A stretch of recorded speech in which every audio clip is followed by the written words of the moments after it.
मंडळी नमस्कार. पासवर्ड आनंदाचा हा कार्यक्रम आपल्या सगळ्यांना आवडतोय. आपल्या घरामध्ये, आपल्या कुटुंबामध्ये, आपल्या गावामध्ये आनंद निर्माण होतोय, आनंदाचं वातावरण निर्माण होतंय. आपल्या सगळ्यांच्या प्रतिक्रिया आमच्यापर्यंत पोहोचतात. पण मंडळी, हे सगळं होत असताना सुद्धा समाजामध्ये काही घटना अशा घडल्या जातात ज्या आपल्या कानावर आल्या तरी आपण नुसतं दुःखीच होत नाही, तर चिंताक्रांत होऊन जातो. मध्यंतरीच्या कालावधीत दिल्लीमध्ये दिवसाढवळ्या बसमध्ये जेव्हा एका मुलीवर बलात्कार झाला आणि त्या घटनेमध्ये त्या निष्पाप मुलीचा जीव गेला, कोणत्याही प्रकारचा दोष नसताना, कोणत्याही प्रकारची चुकी नसताना, आणि हे प्रकरण जेव्हा अख्ख्या देशाच्या समोर आलं तेव्हा मी तुम्हाला सांगतो, या देशातली प्रत्येक आई, मुलगी असलेली प्रत्येक आई काळजीत पडली, चिंतेत पडली. ती कोणाकडे कदाचित बोलत नसेल, पण त्या दिवशीपासून ते सगळं पाहत असताना तिची मुलगी 5वीला असेल, 10वीला असेल, कॉलेजला असेल, पण एक न बोलणारं तिचं आतलं मन स्वतःशीच चिंता करत होतं की अरे, मलाही मुलगी आहे आणि ती अशा समाजात वावरते जिथे आम्ही लोकशाही लोकशाही म्हणतोय. आमचं स्वतःचं संरक्षण दिल्ली राजधानीमध्ये हे घडतंय, देशाच्या राजधानीत घडतंय, दिवसाढवळ्या घडतंय. मी तर एका खेड्यामधली आहे, माझं गाव वेगळं आहे, माझा परिसर वेगळा आहे, माझ्या मुलीचं काय? अशा भावनेनं प्रत्येक आईच्या काळजात सर्र होऊन गेलं असेल.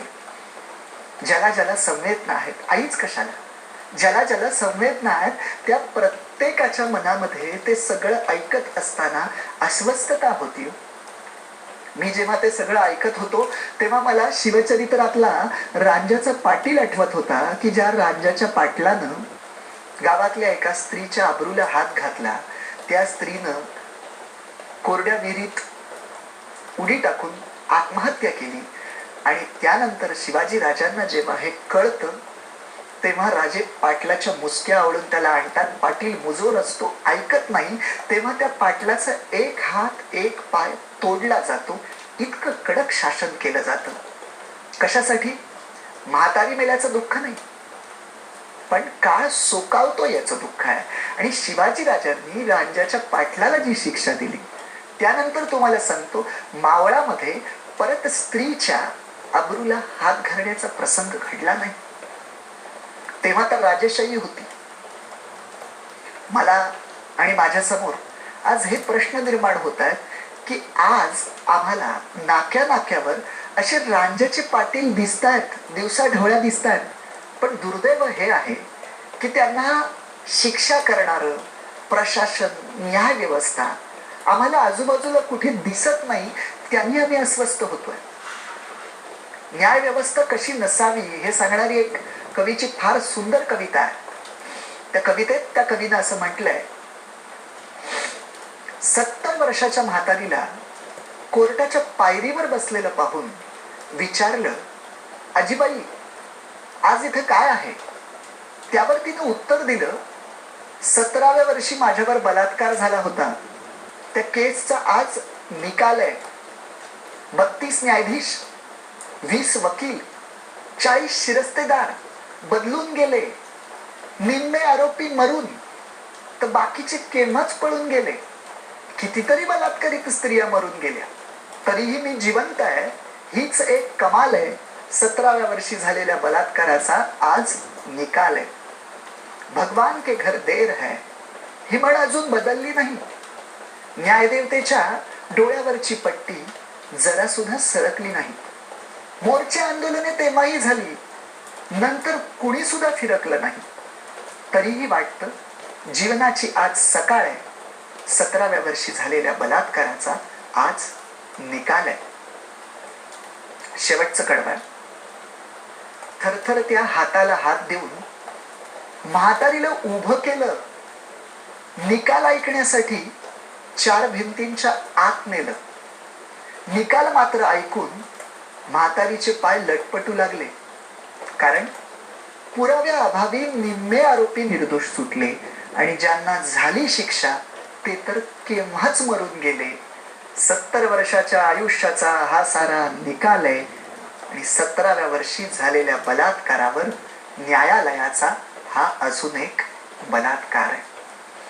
मंडळी, जेव्हा असे प्रकरण घडतात तेव्हा आमच्या मनामध्ये हा प्रश्न कायम वाटून राहतो की कायद्याचा काही धाक उरलेला आहे का?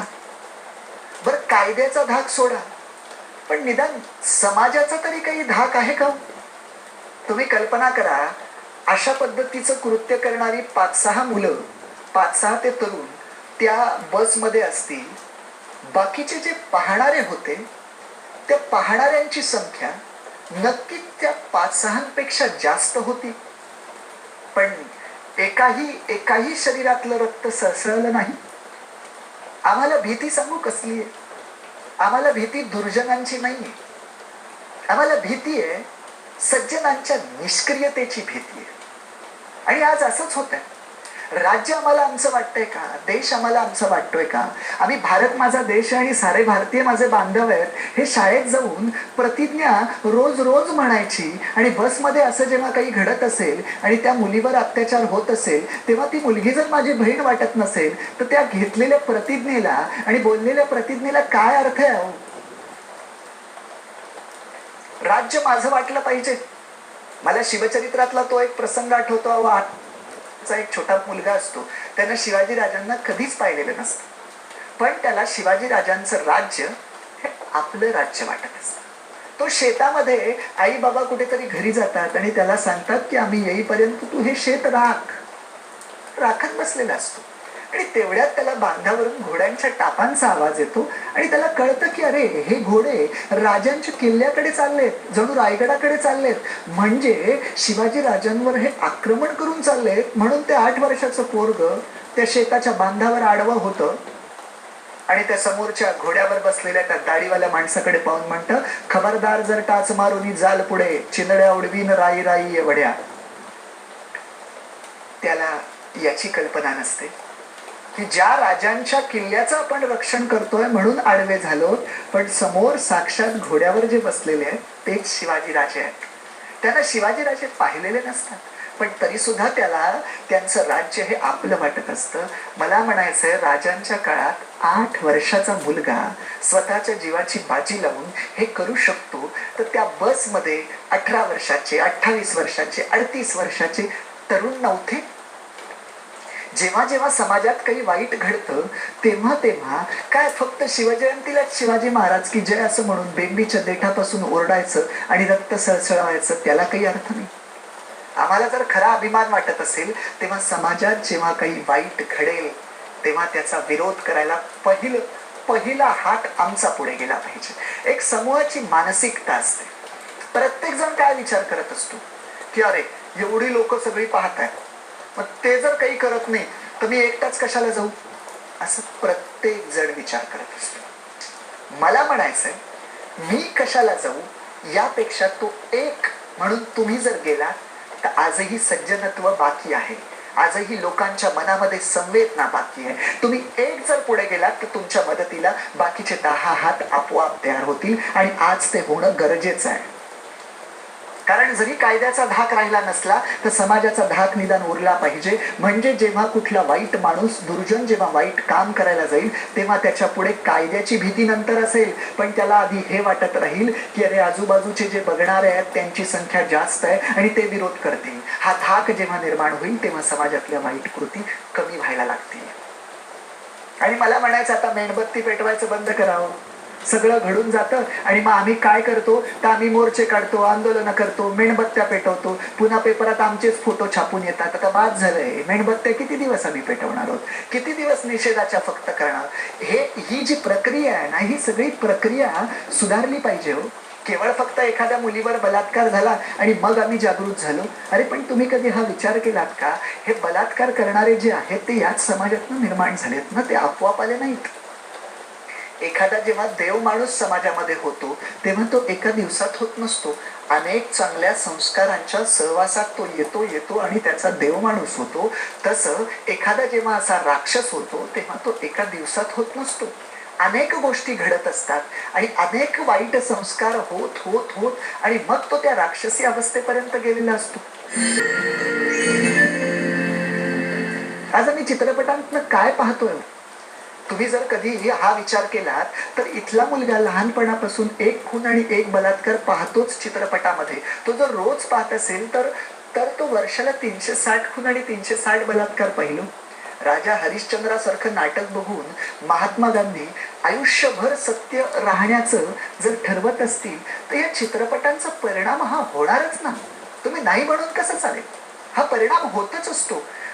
ज्या वेळेस चित्रपटांमध्ये लाखो लोक हे पाहतात तेव्हा लाखो लोक काही ती वाईट कृती करत नाहीत, पण जे त्या अवस्थेला पोहोचलेले असतील त्यांच्या भावना चाळवण्यासाठी, आपण जसं म्हणतो आग भडकण्यासाठी थोडस एक ठिणगी पुरेशी असते, तसे जे त्या अवस्थेला पोहोचलेले असतील त्यांच्यासाठी या गोष्टी पुरेशा असतात ना. मग आम्ही पेटून का उठत नाही? दिल्लीत बलात्कार झाला तेव्हा आमच्या संघटना, स्त्री संघटना पेटून उठतात, पण त्याच्या पूर्वी ही जी निर्मिती होते त्या अवस्थेपर्यंत ही माणसं पोहोचतात. काय काय आम्ही काय जर चित्र, सेन्सॉर बोर्ड नावाचा प्रकार आहे का, उरलाय का? आमचा नसेल, त्याच्यावर धाक नसेल तर आमचा समाजाचा धाक असला पाहिजे. कोणत्या पद्धतीची गाणी आम्ही ऐकतो? चोली के पीछे क्या, चमचम करताय बदन, या गाण्यांचे अर्थ कधी तुम्ही पाहिलेत? हे आमचं मनोरंजन करतात का आमच्या भावना चालवतायत? काय काय आम्ही या गाण्या बर आम्ही तेव्हा का आमचा विरोध होत नाही? तेव्हा आम्ही संघटना म्हणून का पुढे येत नाही? अरे समाज जर सुसंस्कृत ठेवायचा असेल तर संपूर्ण समाजाची जबाबदारी आहे की जेव्हा जेव्हा काही वाईट घडेल तेव्हा तेव्हा आम्ही पुढे आलो पाहिजे. आम्ही नाही पुढे येत तेव्हा. उलट आमच्या छोट्या मुलीला, जिला काही कळतही नसतं, तिलाच तिच्या शाळेमध्ये रेकॉर्ड डान्समध्ये असं कुठलं तरी गाणं लावून देतो आणि तिला नाचायला लावतो की ज्या मुलीला चोली के पीछे काय या गाण्याचा अर्थही माहीत नसतो, त्यावर ती नाचते आणि आई बाबा कौतुक करत असतात. याचे परिणाम हे शेवटी भोगावे लागतच असतात. आणि मला सगळ्या आमच्या माता भगिनींना सांगायचं, ठीक आहे, कायदा काही करत नसेल, समाजाचा काही धाक नसेल, तर मला असं म्हणायचं स्वतःचं संरक्षण आपण स्वतः करू शकतो. आणि तेवढी ताकद या मराठी मातीमध्ये नक्की आहे. मी त्या सगळ्या माता भगिनींसाठी की ज्यांना स्वतःला सुरक्षित ठेवायचंय त्या सगळ्यांसाठी एक प्रेरणादायी उदाहरण सांगेल, मग तुमच्या लक्षात येईल की तुमच्यात किती ताकद आहे. शिवाजी राजांचा इतिहास 1680 ला संपतो. संभाजी राजे 1689 ला संभाजी राजांचा मृत्यू आहे. त्यानंतर 1700 पर्यंत राजारामाचा कालावधी आहे. आणि तुम्हाला सांगतो 1700च्या नंतर 1700 पासून ते 1707 7 वर्ष, 1707 ला औरंगजेबाचा मृत्यू आहे. मग 1700 सालापासून 1707 पर्यंत 7 वर्ष 3 लाख घोडदळ, 4 लाख पायदळ, प्रचंड तोफखाना घेऊन आलेल्या औरंगजेबाबरोबर कोण लढत होत? लढत होती एक स्त्री लढत होती. या मराठी मातीतली एक स्त्री त्या साम्राज्यशाहीच्या विरोधी, मोगलशाहीच्या विरोधी लढत होती. आणि त्या स्त्रीचं नाव होतं महाराणी ताराबाई. महाराणी ताराबाई 7 वर्ष औरंगजेबाच्या साम्राज्याच्या विरोधी लढत होती. मराठी साम्राज्य औरंगजेबाच्या दावणीला बांधू दिलं नाही. औरंगजेबाची अवस्था अशी केली होती की त्याला परतता येत नव्हतं, कारण जगामध्ये नाचक्की होईल, अरे एका स्त्रीला घाबरून पळाला, शेवटी त्याची कबर याच मातीत खणावी लागली, पण त्याला मराठी राज्य जिंकता आलं नाही. आमची महाराणी ताराबाई 7 वर्ष लढते एवढ्या मोठ्या साम्राज्या विरोधी. तर त्यांचाच वारसा सांगणारी आम्ही स्त्री, आम्ही मुलगी स्वतःचं रक्षण करू शकत नाही का? हो, करू शकतो ना रक्षण. आम्ही अबला नाही होत, आम्ही सबला म्हणून स्वतःला पुढे आणलं पाहिजे. जेव्हा जेव्हा असा काही प्रसंग घडेल तेव्हा आम्हाला दुर्गा आठवली पाहिजे, राक्षसाला पायाखाली तुडवणारी. आणि आता ती वेळ आली आहे. मग कायदा काय करेल, समाज काय करेल ती बाकीची गोष्ट. स्वतःचं संरक्षण करणाऱ्या झाशीच्या राणी महाराणी ताराबाई जेव्हा या मातीत तयार होतील तेव्हा राक्षसांची हिंमत होणार नाही की तुमच्याकडे पुन्हा वाकड्या नजरेनं पाहावं. मी तथाकथित अभिव्यक्ती स्वातंत्र्य आणि आम्हाला फॅशन करून द्यावी अशाबद्दलचा किंवा तथाकथित अभिव्यक्ती स्वातंत्र्याच्या बाजूला जाणारा मी नाही. मी सांगतो ते पटतं का बघा. मला असं म्हणायचंय, अन्न, वस्त्र, निवारा या माणसाच्या मूलभूत गरजा आहेत. त्या मूलभूत गरजांमधली वस्त्र ही गरज आहे. वस्त्र हे आपलं अंग झाकण्यासाठी असतं. एवढी गोष्ट आपल्या जर लक्षात आली आणि ती लक्षात ठेवून मग फॅशन कोणतीही करावी हो, प्रभावच टाकायचा ना. स्वतःच्या कर्तृत्वाचा टाकता येतो, स्वतःच्या बुद्धिमत्तेचा टाकता येतो, स्वतःच्या स्वभावाचा टाकता येतो. त्याच्यासाठी काही कपडे अंगावरचे कमी केले पाहिजेत आणि त्यांनीच प्रभाव जर टाकत असाल तर तो निसर्गाचा प्रभाव झाला, त्यात तुमचं काय कर्तृत्व. मी कधी कधी विनोदानं म्हणतो की फॅशन कशी राहते बघा. गोरगरीब भागातल्या आदिवासी वस्तीतल्या माणसांना त्यांच्याकडे गरिबी असते, पैसे कमी असतात, म्हणून बिचारे तोकडे कपडे घालतात, हटके तुटके कपडे घालतात. का तर त्यांच्याकडे गरिबी आहे. आणि अतिश्रीमंत स्वतःला उच्चभ्रू समजणारी माणसं तोकडे कपडे, फाटके तुटके कपडे फॅशन म्हणून घालत असतात. काही जण त्यावर समर्थन म्हणून असंही देतील की 3 आणि 4 वर्षाच्या मुलीवर बलात्कार झालाय, ती कोणती फॅशन करायला गेली होती. मंडळी, त्या घटना या अपवादात्मक असतील, पण बऱ्याचशा घटनांमध्ये मी तुम्हाला एक सांगू का, हे पटवता नाही येणार शब्दानं, पण तुमचं चारित्र्य, तुमचं वागणं बोलणं, तुमचं शील, तुमची शैली, तुमची नम्रता, तुमचं स्वतःचं चारित्र्य, या सगळ्या घटनांचा, या सगळ्या गोष्टींचा परिणाम हा होत असतोच. तो मला आत्ता शब्दातून सांगता येणार नाही, पण ज्या मुली, माझ्या बहिणी जे हे कार्यक्रम ऐकतात, त्यांनी स्वतःच्या मनाशी विचार करून बघा. तुमचं चारित्र्य, तुमचं शील, तुमचं वागणं बोलणं हे जर अगदी स्वच्छ असेल, चांगल्या पद्धतीचं असेल, स्वतःच्या चारित्र्याचा धाक असेल, तर निश्चितपणे समाजामध्ये त्याचा चांगला परिणाम होत असतो, चांगला होत असतो. आणि आपल्याला ते करून घेता आलं पाहिजे. त्याच्यामध्ये कुठे आमच्या स्वातंत्र्याला धोका आणला अशातलाही भाग नाही हो. हे सगळं करत असताना आम्हाला शेवटी प्रगती तर करायचीच ना, पण या सगळ्याच्या मुळाशी जायला पाहिजे. आम्हाला समाज सुसंस्कृत केला पाहिजे. मग ती जबाबदारी शिक्षकांची आहे, ती जबाबदारी पालकांची आहे. आणि मी एवढंच म्हणेल, समाजात वाईट वातावरण आहे ना, तुम्ही म्हणाला आम्ही काय करावं, तुम्हाला साधा उपाय सांगून ठेवतो. पासवर्ड आनंदाचा कार्यक्रम पाहत राहा, तुमच्यामधनं चांगली माणसं घडतील.